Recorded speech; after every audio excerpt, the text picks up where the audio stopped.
All right, so our first topic is what is yoga? I'm sure that you've all been asked during your YYT or YTT, um, what is yoga to you? And we've been asked to write a little blurb and explain what it is. And so this is essentially that same thing. And in the comment section, it'd be really, really wonderful if you wanted to go and write out before I start, write out what you think. Write your answer to this. And that gives me a perspective into others and gives you a chance to share your wisdom as well. So we're going to do our practical, our historical, our cultural, and a couple of other topics as well.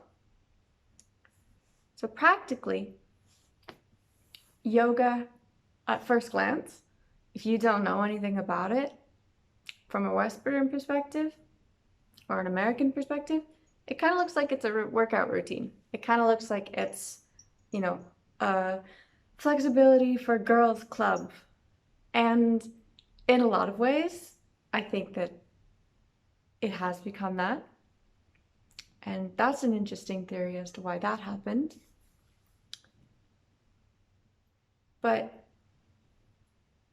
And at a practical level, it's absolutely one of the most incredible ways to tone your bodies, to keep it flexible, to keep it healthy. It's really attractive to dancers and to people who already have that flexibility at start. And it's also a really, really, really beautiful way to continue that into your life, as it's a little bit gentler, it's a little bit more focused on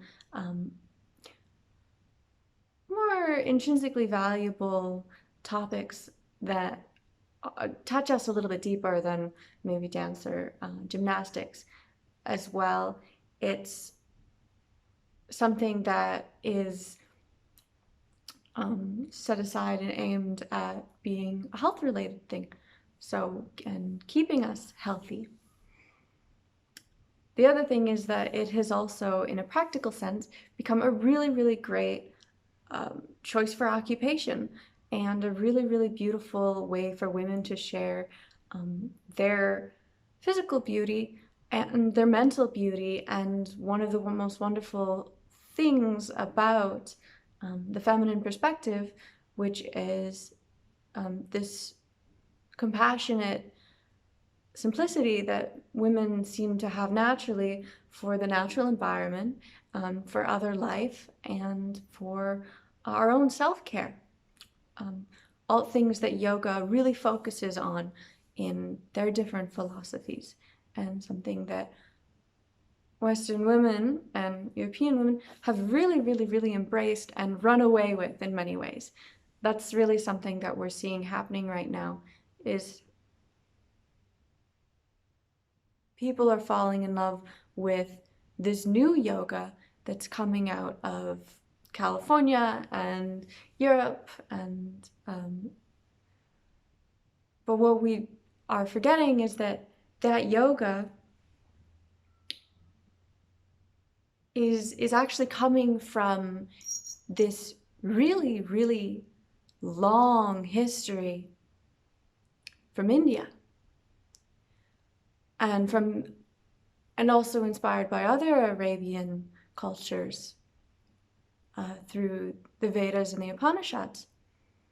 So by the time that we even get classical yoga from India, it's already been around, developing in ancient cultures and society for thousands of years. Some of the Vedas are said to be 4,000 years. And so that gives us an idea of just how old yoga is. And in many cultures, it's something that is left aside for the mystics and the aesthetics, but it's mixed into a very, very spiritual and deeply connected culture. So you can find the devotional aspect of yoga, the bhakti, in almost every location in these cultures. And the reason for that is just how important the deeper meaning of yoga is. And we'll get to that in a minute. But for now, so yoga has been passed down for generations, from mystic to monk, from sorcerer, aesthetic to priest to hermit, and scholars, poets, and it's changed, and it's been added to, and it's evolved, and it's grown, as things always do, and they should do, for that it's still alive and well if it's growing and changing. That's how we know. That's how we know that plants are healthy. That's how we know that our kids are healthy. That's how we know that society and populations are healthy. And that's how we know that ideas are healthy too, is they develop and they change and they evolve and they get bigger. So this is the age of white girl yoga. Which is really funny because when you think about the history of yoga, in a lot of ways it was very, it was kept to men in a lot of ways. Really, it was very a male-dominated experience in a lot of places. So you can understand the interest in the white girl takeover. It's interesting.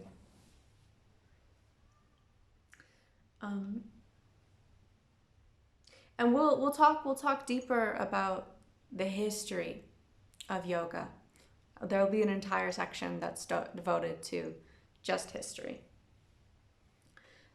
So this history, they loved yoga. Yoga was, and in all of its different forms, in all of the different religions that it turned into, and the philosophy moved and changed and got passed around and was talked about. But the essence of what they were exploring and what they were really doing with yoga is this spiritual science. It is the questioning, exploration, testing, trying, and developing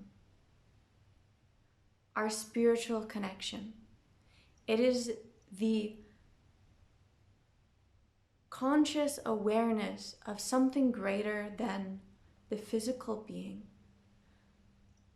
so that you can connect deeper through the physical being to the external world. It is the exploring of the physical body to a degree that we can understand and control our breath, our emotions, our hearts, our arms, our legs, so that we can become the master of our physical vessel instead of our physical vessel being the master of us. It is the exploring of what the soul space is and does and how it interacts with the other bodies. It is the experimentation. And this is the beautiful thing about yoga, is it's not limited to it's this way or it's that way. Yoga loves to be this wobbly sort of exploration, because they understand and they recognize, they have the humility in yoga to say, we don't know, but we have enough people that have this deeper understanding that says, you know what, I think it might be this way. That because we have so many people, we can start to make a better guess about what direction things are in their truth. Passed down from hundreds and hundreds and hundreds of thousands of people to turning into something that based on others' experience, and you can begin to see as being solid. And the other thing what's beautiful about yoga is they really encourage you to have your own experience. And this is something that is kind of unique to yoga, is that you are not asked to connect to one teacher. You're asked to connect to all of the teachers, and most importantly, to the teacher that's within you, to the teacher that is the eternal spark, the universe, the spirit, acting and speaking through you.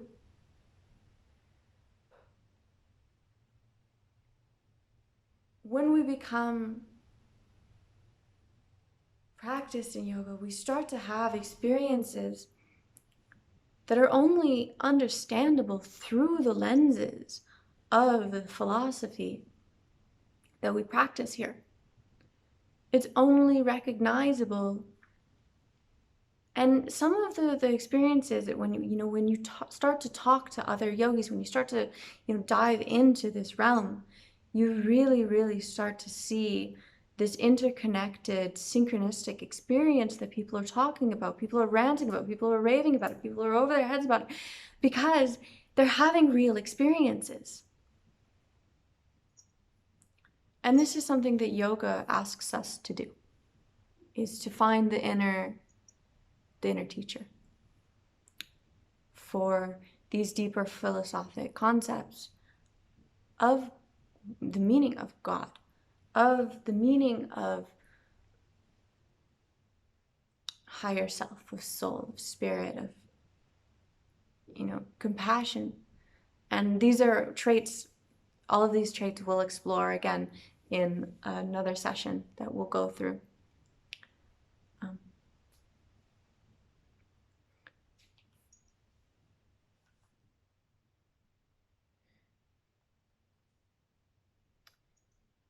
So as well, this kind of fluffy side of yoga, which is also the relaxation. So yoga is, we use the fact that it's a self-care practice that brings us relaxation. And what we mean by that is that when you connect deeper into your heart and soul, you find the space of ultimate peace. When you start to understand the philosophy, it brings you to this understanding that everything is okay and everything will be okay. And it gives you tools that allow you to find that okayness. And more than okay, we focus on this goal of finding bliss. And this bliss happens through controlling our mind and our body and our heart,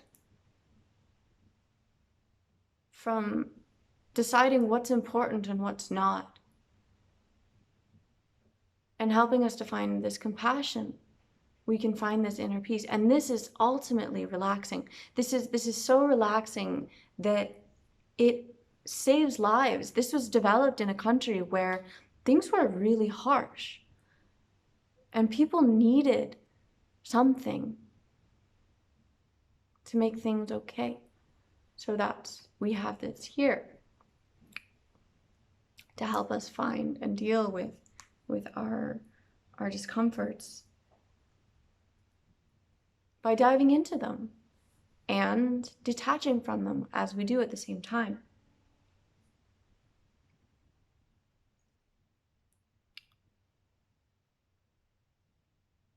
So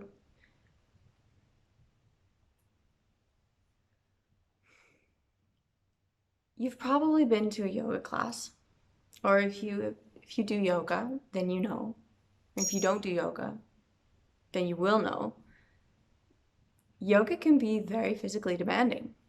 The practice at first, if you've never done yoga, you can walk in there and be doing some of the beginner moves and be very, very, very stressed through your physical body and being asked to explore this sense of peace, explore this relaxation. And this is something that we are learning to find in our minds, to cultivate this peace, this place of well-being through our breath, through our mind, through our appreciation of our body, of the space around us. And we develop these practices through the asanas, the positions, and our body becomes stronger. And we can actually physically watch and see these changes in our bodies as we continue our practice and as our practice moves with us and we move with our practice. As well, we can start to move on to more complicated moves that as a beginner, we're absolutely untouchable. There was no chance of even trying them because you wouldn't have been able to do them. But now through this change, you'll find yourself being able to do things that other people can't even attempt. So, handstands, some of the arm balances, really, really incredible stuff. Some of the flexibility, things as easy as, a forward bend with your arms wrapped around it. They become easier as you learn to do them. Or putting your ankles on the ground in a downward dog, and it looks simple, but then when you go to do it, you find that your body cannot. But after, 6 weeks, a month, 3 months, you find that it's easy to do that. This is this magic of yoga, is that our bodies are constantly changing, and when we positively change it for the better, they're like tiny footsteps towards a beautiful direction. And we can move with our footsteps as we control and we become the leader and the charioteer of the vessel in keeping it high quality and maintenance and properly hydrated and fed. We become stronger into our old age, instead of something that is unfortunately happening, is that we're becoming weaker, or the body traditionally becomes weaker, but through yoga it can become stronger.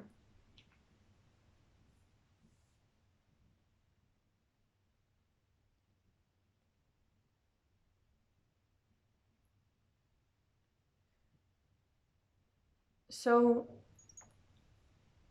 and people won't give you this one, because this is my personal. All spiritual activity,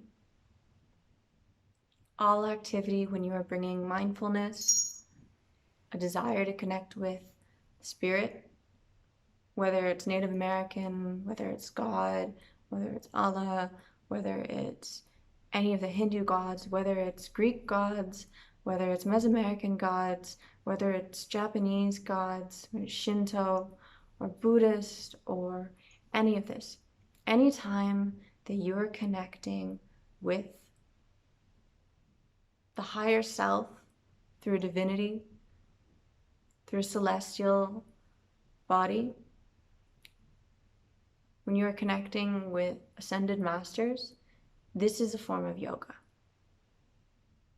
Anytime that you are exploring your world and you are learning how to be here in a human body or in an animal body, and you are practicing making that experience more meaningful, more correct, more aligned with what it is that we feel in our hearts that is necessary, That's yoga. When you are aligning yourself with the needs of others, with the needs of spirit, with the healthful and helpful needs of our own body, that's yoga. And sometimes we can find ourselves in times when we have a conscious desire to do those things, but our body is not following us. And when we take hold of that, we yoke our body. That's yoga. When we're finding ourselves losing that hold over our mind, so our heart wants us to go a certain direction, but our mind is going a different direction, and we gain control over our mind. That's yoga. When our breath wants to go in its habit, and we bring it back to this deeper breathing, that's yoga.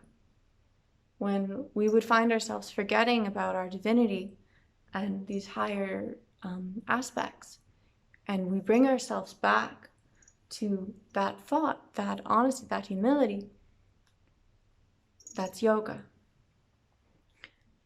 So it's more than an activity, it's a mind state.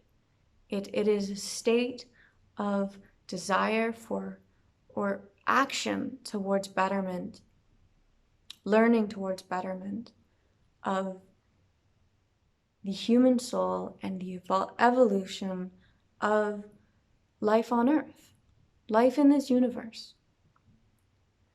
Yoga is our way of learning how to be God. And that's not to say that, and people get this mixed up sometimes. And you see it sometimes, that people go and they become, they get into yoga and they're like, oh, wow, through the universe, like we're all connected and I am God. You are a puzzle piece. This leaf is God. The wind in the trees is God. And you are God. And also, you are like a piece of hair. And if you were to try to say that my one little piece of hair understands and knows everything that I know, well, that would just be silly. But technically, my DNA is in that piece of hair. And that DNA can create another me. So it does know. That inner guru is within that piece of hair. But the piece of hair doesn't have eyes or mouth or nose or a brain. It can't understand these things the way that we would. As human beings, we've been given this opportunity to understand God through these senses and to evolve the natural world ever forward so that we can deeper understand and start to sort of grasp what's going on in this more celestial realm. And I would say that, yeah, I mean, the piece of hair could celebrate that it's me, and it would be totally correct. But it's not entirety of me, it's a piece of me. And when we are all together and we look outside of ourselves at the world, then we see that truth of God. through the entire universe rippling in its interconnectedness. And there we can see ourselves. And that is yoga, is understanding that, is feeling that, is acting through that, for that, is developing that, and moving in the direction of its desired mission for us. We can feel it in our heart. That desire for us to become it. And that might be 1,000,000 years from now. Who knows how many generations of evolution it could take? I mean, how many did it take for us to turn into humans from algae? A lot. So how long is it going to take for us to, go from this to, I don't know, who knows what it's going to look like? I don't think it even knows. I don't think it's decided yet. Maybe it has. Who knows? We don't know. We can speculate. And we can feel it sometimes, too. Those answers are there. But we can't put a guaranteed pin on it.